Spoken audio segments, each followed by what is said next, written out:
Hey, friends.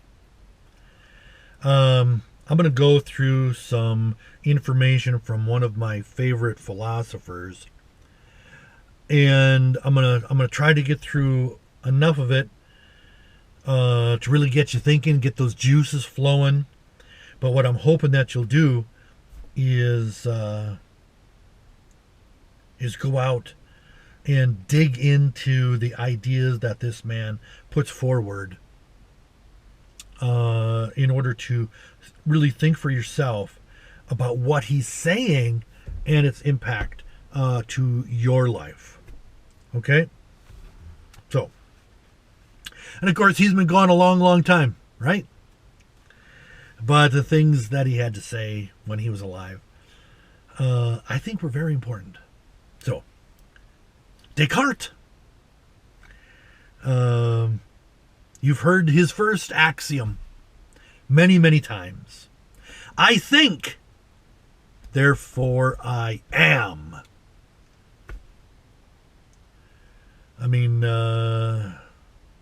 it's been used so many times in science fiction stories and stuff like that. I remember one of them, like in I, Robot, with Will Smith, and the robot was programmed with artificial intelligence that eventually became cognizant in its own right. And then, of course, he quotes Descartes, I think, therefore I am. And he wants to know, because I'm thinking, because I have this ability, does that mean that I am alive? It's a good question. Sometimes the people that I meet, they don't think. They don't want to think. And I wonder if they're just going through the motions of existence, and whether or not they actually, truly exist. And of course, the answer to that is that, yes, I suppose that they do at a certain level as far as existence is concerned, but at a very, very minimal level. I think, therefore I am. The next one is, doubt is the origin of wisdom. A lot of people would think, well, that's the opposite ends of the scale, right? Doubt and wisdom.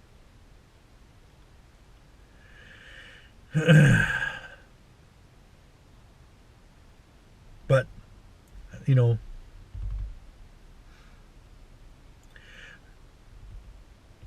if you're not questioning, if you're not asking the why questions, and you're not drilling down deep enough, are you really getting to wisdom? And the only way that you can do that is by doubting what you've been told, so that you can continue to access additional information. And the more that you access, the greater your level of wisdom will become.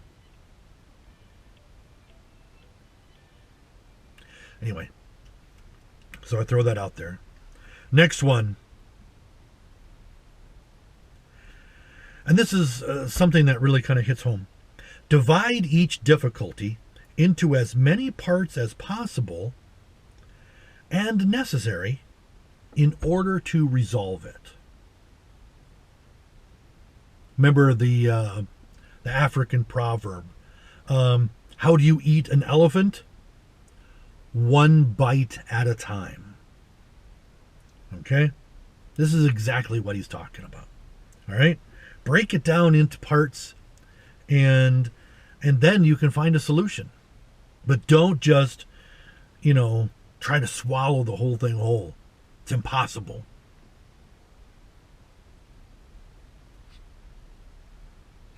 Next one.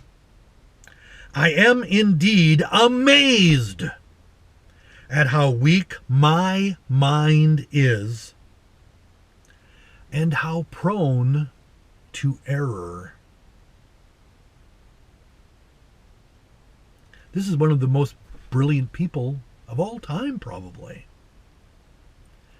And he's questioning, he's got that doubt in his mind, saying that my brain is weak. I'm constantly making errors. And he's amazed by it. Because he's been trying to train himself in order to think properly and to make as few errors as possible.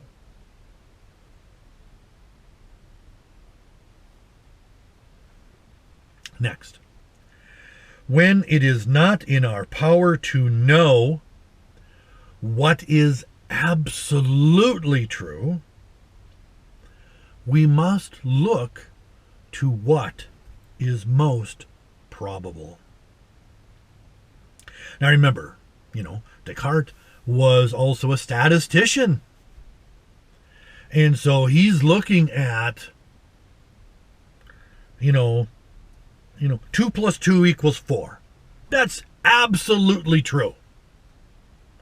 However, when you're looking at, something doing statistical analysis and you're looking at a curve and you say, okay, this is at such and such a percentile, like if you're only at the 70th percentile, you're going, man, it's got a good chance. If you're at the 90th percentile, you have a much greater belief that that could be true. But he's saying if you can't get all the way there to 2 plus 2 equals 4, you must look to what is most probable. You've probably heard the term, what's it called? It was just in my brain for a second. Remember how weak my mind is and how prone to error?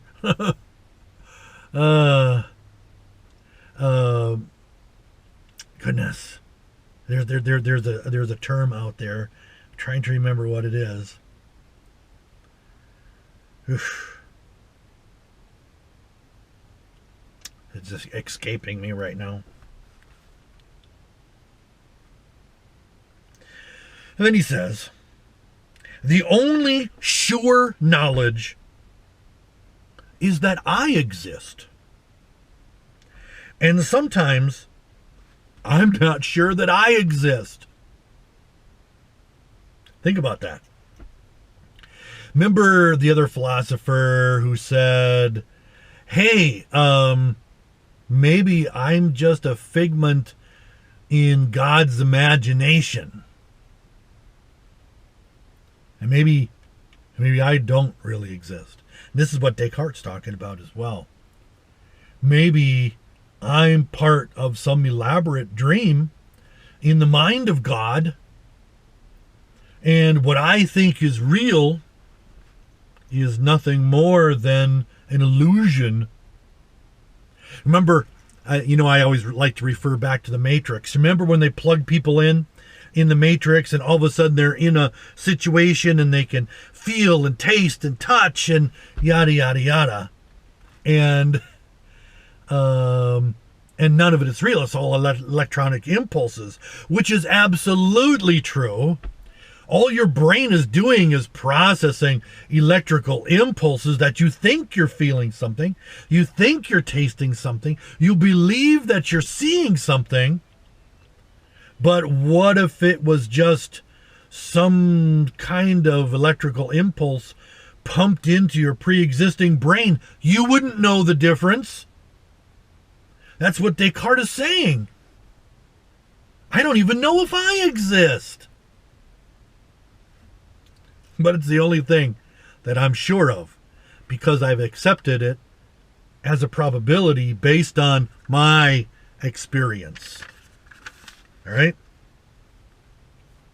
Next. The body is a machine made of earth, which houses the divine. We talked about this in previous videos too. Remember the energetic beings being created. Your soul is one of them. That's that divine that he's talking about. That energetic being living in a shell, a husk of mud. Which is what you are, right?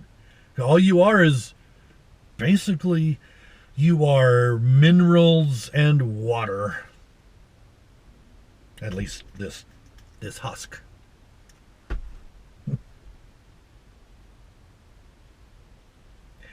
Illusionary joy is often worth more than genuine sorrow.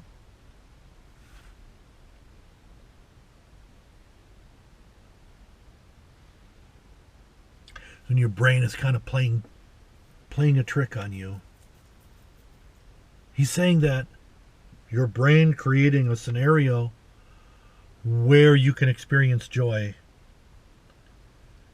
is worth more than actually experiencing sorrow. It's an interesting way of looking at things, isn't it?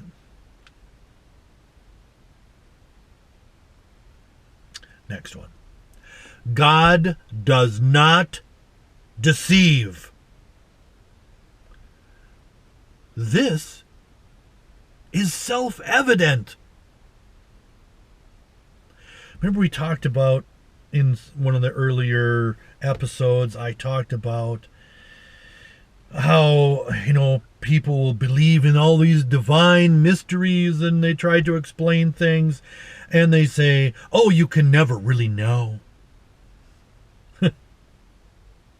You're just supposed to do things. All right? No. God doesn't set you up for failure. God isn't there to deceive you. But a lot of people will tell you that he is, so that they can be the solution to that deception. As long as you give them a little money on Sunday. Next thing. When I dream, I imagine things that lunatics see when they are awake. I like that. Because I don't know about you, but I have some crazy dreams. Next one. Except in our own thoughts, there is nothing absolutely in our power. And I have to say, I don't even know sometimes if my own thoughts are underneath my own power. I don't even know if I can control them sometimes. Things come to me from places I know not where. And I think through them and I process through them. And sometimes it's just my brain making connections between things that I've read and experienced and whatnot, especially in that dream state that Descartes was talking about, because he imagines the things that lunatics see when they're awake.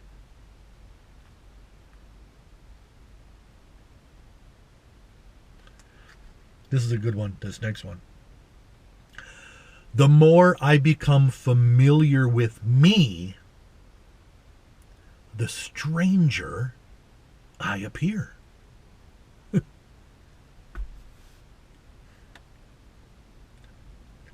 more you look at yourself, the more it's hard to recognize yourself and who you are.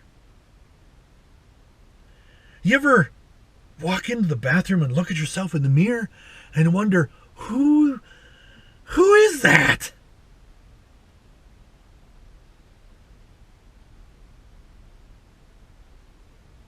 You wonder, Do I even know that person? Happens to me all the time. And then be careful, because you might start having a conversation directly into the mirror with that person, and you never know what will come of that. Descartes also says, I am interested in language because it has the power to wound or seduce me. Next. In God, I gain the understanding that things are infinite, independent, surprisingly intelligent, and supremely powerful.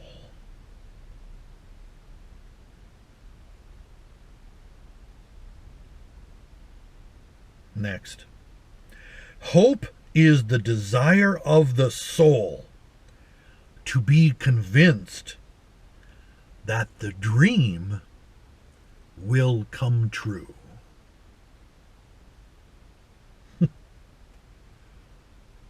That's pretty dang deep right there.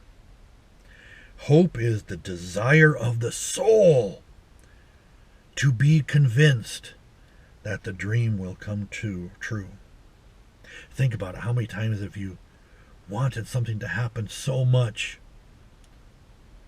prayed to God maybe that it would happen, and you hoped beyond hope,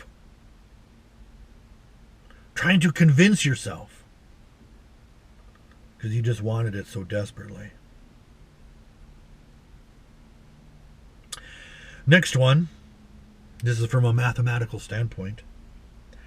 God alone is the creator of all motion. Like, the cosmos rotating around the center, the galaxy that we live in rotating around, of course, the galactic center, the solar system that we live in spinning around the sun, the moon revolving around the earth, all of that motion is what he's talking about.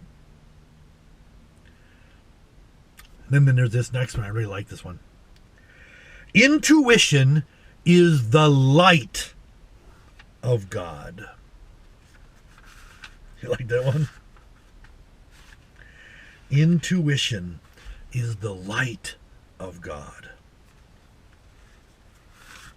And isn't that absolutely true? Intuition will lead you to places that you did not know were possible. Intuition, sometimes it's like a lightning strike. And it hits you, and you're like, bwham! And you realize immediately the truth of it. And it changes you forever. All right. I'll leave it there, friends. Make sure that you're liking, sharing, subscribing, doing all of those things down below. Help me grow this channel and get this stuff out to people. I really want people to think. I'm hoping that I can have a positive effect. With your help, it can happen.